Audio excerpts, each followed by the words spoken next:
रमता राम जपो रे प्राणी, अब तो सुन ले राम कहानी।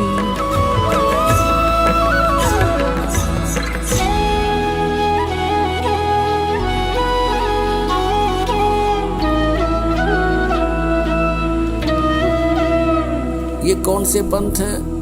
राधा स्वामी पंथ। इसकी सभी शाखाएं, इनके पास कख भी नहीं है, कोरा अज्ञान भरे हुए हैं, जनता को बर्बाद कर रहे हैं। सत्कर मानना पुण्यात्माओं।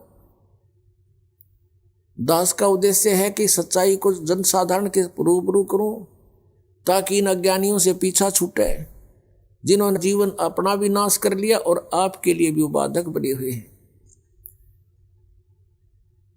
इनमें कौन कौन आते हैं? जैसे श्री शिवदयाल जी से आगरा में राधा स्वामी पंथ चला, ये खुद बताते हैं। और शिवदयाल जी से एक शाखा निकली ब्यास, वहां श्री जयमल सिंह जी उनके शिष्य हुए हैं। और उनकी मृत्यु यानी शिवदयाल जी की मृत्यु के 11 वर्ष बाद आपे नाम देने लगे, स्वयंभू गुरु बन गए, जबकि उनको कोई आदेश नाम देने का नहीं था। और श्री शिवदयाल जी का कोई गुरु नहीं था। और जिस कारण से श्री शिवदयाल जी भूत बने, प्रेत बने, अपना जीवन नाश किया और करोड़ों इन अनुयायियों का भविष्य नाश कर दिया, जिन्होंने उनको परम धनी पूर्ण संत मानकर उन पर न्यौछावर हो गए, उनका जीवन नाश करवा दिया। और बाबा जयमल सिंह जी ने डेरा ब्यास में अपना स्वयंभू संत बनकर, स्वयंभू गुरु बनकर वहां से एक डेरा स्थापित करके नाम दान करने लग गया स्वयं। उसी का शिष्य हुए हैं श्री सावन सिंह जी। और श्री सावन सिंह जी से फिर 2 ब्रांच होगी। श्री सावन सिंह जी के शिष्य थे बिलोचिस्तानी शाह मस्ताना। वैसे तो अनेक शिष्य थे, लेकिन ये 2 मुख्य इसमें अपने आप को गद्दी का अधिकारी मानते थे। कौन कौन? बिलोचिस्तानी शाह मस्ताना, उनका वास्तविक नाम श्री खेमामल सिंह जी था। और दूसरे कृपाल सिंह जी। अब श्री सावन सिंह जी ने दोनों को बाईपास करके सरदार जगत सिंह को गद्दी का अधिकारी बना दिया। ये दोनों क्षुब्ध हो गए, नाराज हो गए, न्यारा न्यारा अलग अलग अपने मनमुखी स्वयंभू संत बनकर नाम दान करने लगे। बिलोचिस्तानी शाह मस्ताना उर्फ खेमामल जी ने सच्चा सौदा सिरसा के अंदर अपने न्यारे डेरे की, अलग से डेरे की स्थापना कर ली। और कृपाल सिंह जी ने दिल्ली में। अब कृपाल सिंह जी से फिर आगे अलग हो गया एक ठाकुर सिंह जी। उसने न्यारे अलग से अपना भिन्न से अब स्वयंभू संत बन गया, क्योंकि उसको गद्दी मिली नहीं। कृपाल सिंह जी ने राजेंद्र सिंह जी को वहां अपना उत्तराधिकारी बना दिया। अब ये तो हो गया इनका। अब आगरा से निकला है एक जय गुरुदेव पंथ। आगरा से ही निकला है एक भिवानी के अंदर श्री ताराचंद जी ने वहां जनोद गांव के अंदर एक डेरा स्थापित किया। और जय गुरुदेव पंथ के वर्तमान जो मुखिया हैं वे हैं श्री तुलसी साहेब जी। और उनके गुरुदेव थे श्री गोरेलाल जी। और गोरेलाल जी के गुरु जी थे गरीबदास जी। ये गरीबदास जी नहीं छुड़ाने वाले, वो अन्य वैसे नाम था उनका कोई। वो गरीबदास जी थे, वहाँ आगरा से उनका निकास है। यानी श्री शिवदयाल जी के विचारों से ये ओत प्रोत है, दास का कहने का तात्पर्य है। पुण्यात्माओं,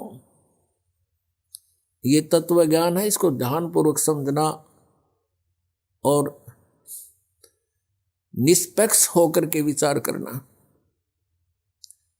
दास का उद्देश्य किसी की आलोचना करना नहीं है।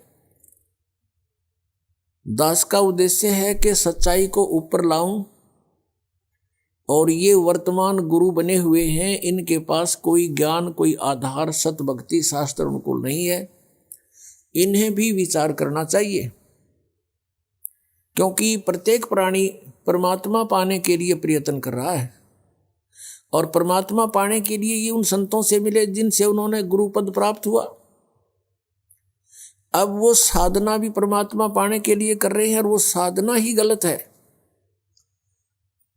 तो उस गुरु पद का वो क्या करेंगे? आप भी भूत बनेंगे, पशु बनेंगे, पक्षी बनेंगे, और अनुयायियों को भी गुमराह करने के वो पाप के भागी होंगे। अपने आत्माओं, ये जितने भी वर्तमान में श्रद्धालु परमात्मा के पाने की कोशिश कर रहे हैं, और जो गुरुपद प्राप्त करके उनको उपदेश दीक्षा दे रहे हैं, ये सभी पूर्व जन्म की पुण्य आत्माएं हैं। अब जैसे सुखदेव ऋषि थे, वो पिछले जन्म की भक्ति युक्त थे। मां के गर्भ से बाहर आते ही उसके अंदर सिद्धियां थी, आकाश में उड़ जाने की। फिर वो परमात्मा का उसको ज्ञान हुआ, साधु संत मिले और जनक जी से उपदेश लिया, फिर उन्होंने उनको ज्ञान सुनाया। उसके बाद उनकी बुद्धि ठिकाने आई कि पूर्व जन्म की कमाई है, और जब तक ये बैटरी चार्ज है तेरी सुखदेव, आकाश में भी उड़ सकता है, और भी किसी को आशीर्वाद देकर उनको लाभ भी पहुंचा सकता है अपने धन से, और अंत में तुम जीरो हो जाएगा, शून्य हो जाएगा, तेरी भक्ति नहीं रहेगी, बर्बाद हो जाएगा। तो सुखदेव जी बुद्धिमान थे, तुरंत फैसला कर गए, राजा जनक जी से उपदेश ले लिया और अपना कल्याण करवाया। तो पुण्यात्मा, वर्तमान में जितने भी ये संत हैं, गुरुपद प्राप्त हैं, इनको ये पिछले जन्म के बहुत ही पुण्य, जन्म जन्मांतर के इनके शुभ संस्कार इनके साथ हैं, और अब इनके वचन में भी शक्ति है, और किसी को लाभ और हानि ये कर सकते हैं, इतनी इनके अंदर पूर्व बैटरी चार्ज है, पूरे जन्मों के संस्कार इनके साथ हैं, वो सिद्धियां हैं। अब जैसे इन्वर्टर लगा रखा है, इन्वर्टर की बैटरियां फुल चार्जड हैं, और आगे चार्जर उसे हटा रखा है, कनेक्शन काट दिया, तो जब तक वो बैटरी चार्ज है तब तक तो पंखे भी चलेंगे, ट्यूब भी जलेगी, यानी सर्व लाभ जो इन्वर्टर दे सकता है वो आपको प्राप्त होते रहेंगे। और आगे चार्जर ना होने से उसकी क्षमता समाप्त हो जाएगी, वो डिस्चार्ज हो जाएंगी बैटरियां, तो फिर एक के दम सब सुविधाएं बंद हो जाएंगी। कारण क्या था कि उसको फिर से कनेक्ट करना था बिजली से चार्जर लगा करके, तो वो आगे काम करती रहती।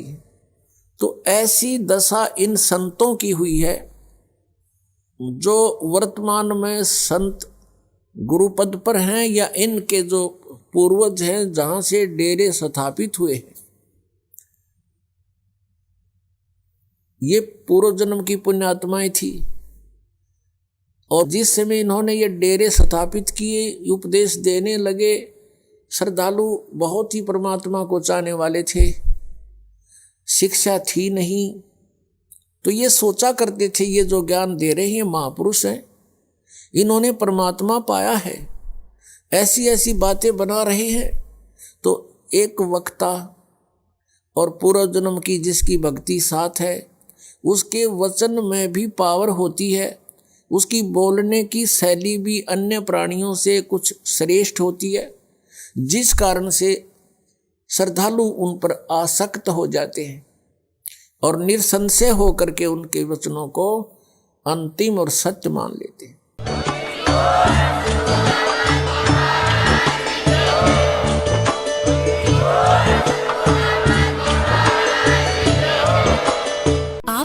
थे जगत गुरु तत्वदर्शी संत रामपाल जी महाराज जी के मंगल प्रवचन। अधिक जानकारी के लिए विजिट कीजिए हमारी वेबसाइट www.jagatgururampalji.org। संत रामपाल जी महाराज जी के शुभ आशीर्वाद से पूरे विश्व भर में 500 से भी ज्यादा नाम दीक्षा केंद्र हैं, जिन पर संत रामपाल जी महाराज जी द्वारा ऑनलाइन निशुल्क नाम दीक्षा दी जा रही है। अपने नजदीकी नाम दीक्षा केंद्र का पता करने के लिए संपर्क करें 8222880541।